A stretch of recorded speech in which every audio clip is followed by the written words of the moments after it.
JoeLumb movie review every Friday right here on this channel. Well, hopefully now things will get back on track. Another Friday and another JoeLumb movie review.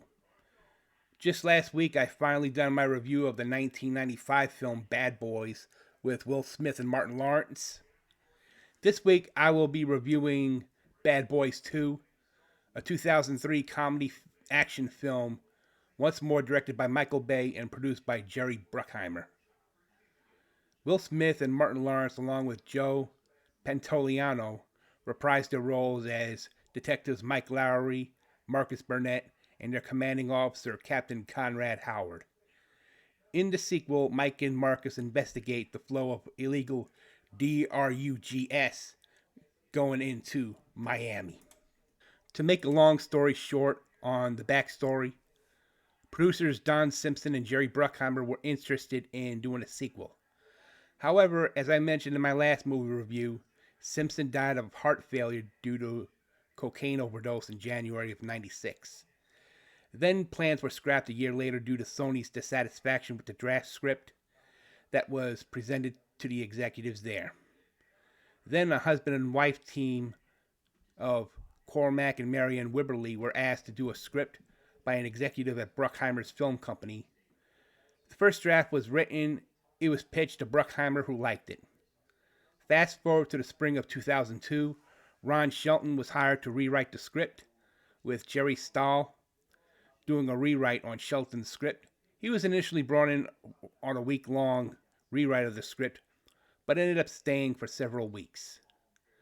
He later claimed in an interview that only snippets of his dialogue remained in the movie.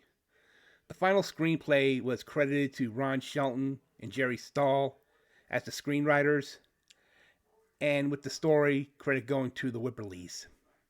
Filming took place between July and December of 2002, mostly in Miami. Duh. The eastbound lanes for MacArthur Causeway were shut down in early August of 2002 to allow filming. It was also occupied one side of the Bill Baggs Cape Florida State Fair Park, while Too Fast, Too Furious was shot on the other side around the same time.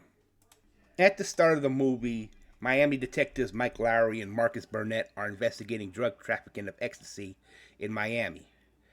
After infiltrating a Klan meeting, they discover that they are buyers and not distributors. After a radio malfunction led to the delayed arrival of Miami's tactical narcotics team, the two detectives get into a shootout with the Klansmen. While covering Marcus, Mike accidentally shoots him in the ass. He really did. Marcus soon has doubt on whether he should remain partners with Mike, who is secretly dating his sister Sid. He is waiting for the right time to tell him that he's transferring out of the TNT unit. Here's where the plot gets good. Unknown to Mike and Marcus, Sid is actually a DEA agent working undercover as a money launderer to branch of the Russian mafia operating in Miami's drug trade. The distributors are working with a drug lord named Hector Juan Carlos Tapia, aka Johnny.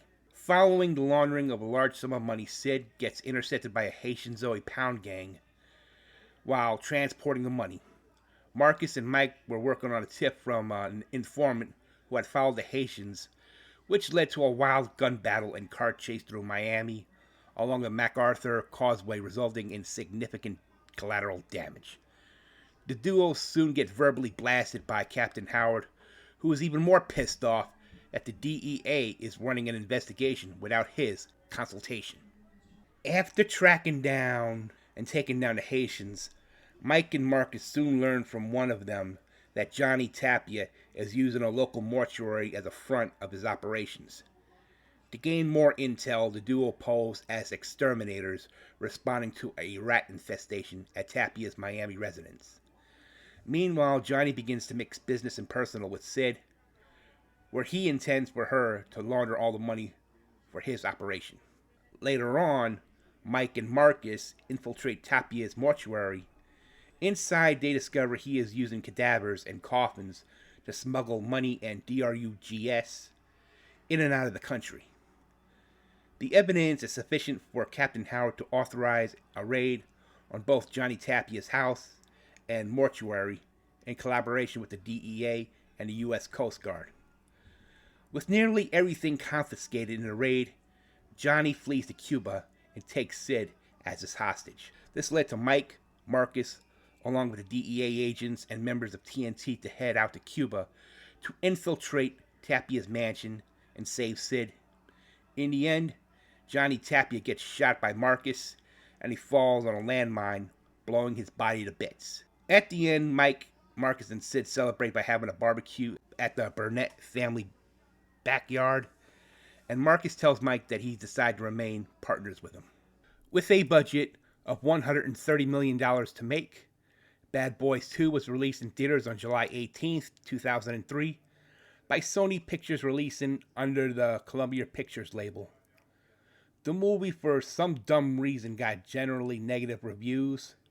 Nonetheless, the movie performed well commercially, with a grand total of $273 million made worldwide at their box offices, becoming the 10th highest grossing film of the year. My overall rating for this film is a 7 out of 10. While the action was good, the movie itself went way too long, and I think that's why it got the negative reviews from critics. I, for one, enjoyed the gun battle and the car chase scenes in the early part of the film, and there was some comedic shit Martin Lawrence did after he accidentally took ecstasy, which was funny as hell. Here's something I didn't know until I did research on this film. Director Michael Bay got a ton of shit for having a then 15-year-old Megan Fox in a strip club scene as one of the dancers. I don't know how the fuck Michael Bay got away with it, but these days, that kind of shit can land you behind bars.